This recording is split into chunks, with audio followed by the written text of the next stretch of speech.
Hi, Assalamualaikum. My name is Muhammad Faizal bin Ahmad Abizi. My matrix number is 23DLS21F1023. So today we are going to present about question number 2, which is identify port tariff and port charges according to the types of port tariff rates, and factors influencing tariff rate. So now I'm going to explain about port tariff. Port tariff refers to the fees set by port authorities or operators for the use of port infrastructure and service. These charges are typically based on the type and quantity of goods being handled, the size and duration of vessel berthing, and the specific service required by the shipping companies or cargo owners. Port tariff aim to recover the costs associated with maintaining and upgrading port facilities, as well as providing a return on investment for the port operators. Hi, my name Akmal Nasuha bin Muzamil.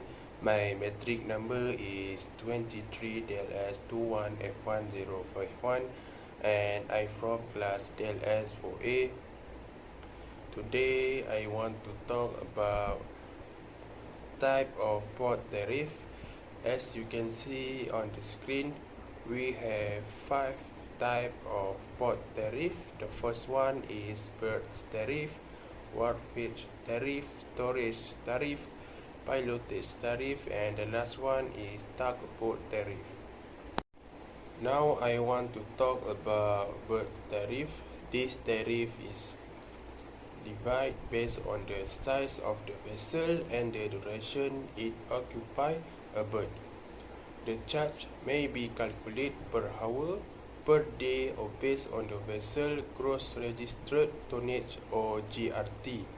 It covers the cost of berth usage, including mooring, fendering, and other related service.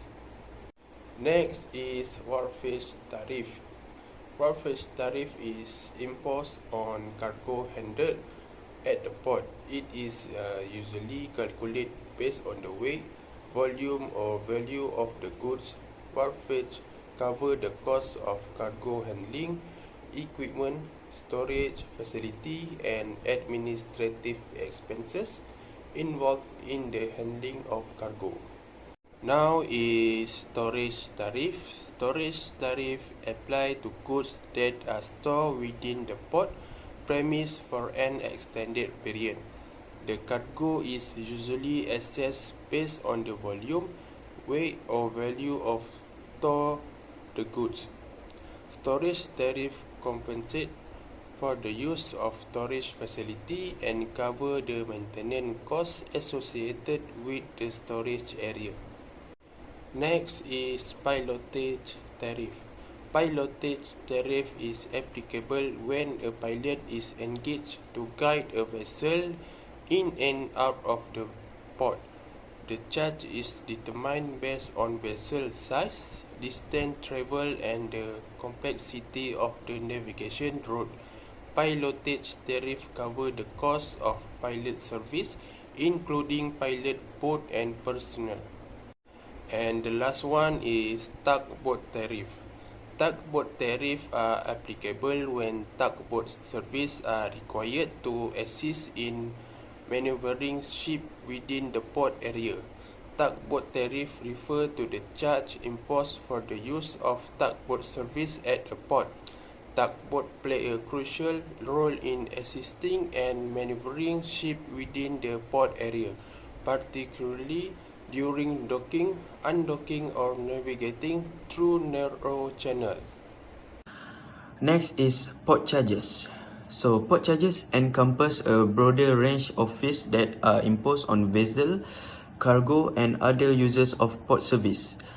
These charges cover various aspects such as vessel entry and clearance, pilotage service, mooring and berthing fees, cargo handling and storage fees, and administrative costs.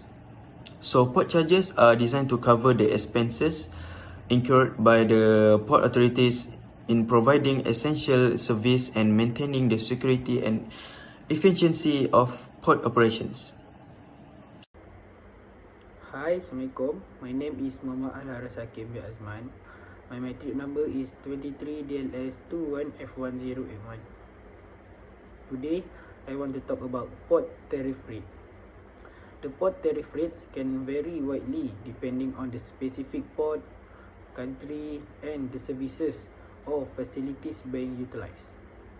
The tariff rates are typically determined by the port authorities or operators and are subject to change over time.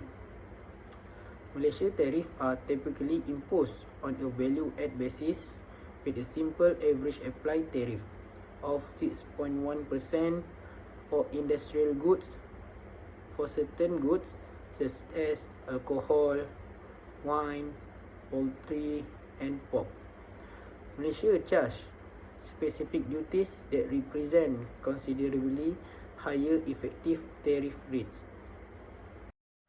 Hi, I'm Chelvisudar Malayandi. My matrix number is 23DLS21F1059. So I'm going to talk about factors influencing tariff rate. Government policy, that's the first point. Tariff rates are primarily influenced by government policy. Governments may adjust tariff rates to achieve various objectives such as protecting domestic industries, promoting economic growth, addressing trade imbalance, or retailing against unfair trade practices by other countries. So second point will be trade agreements. Participant in religion or international trade agreement can impact tariff rates. These agreements often involve negotiations to reduce or eliminate tariffs on specific goods between participating countries.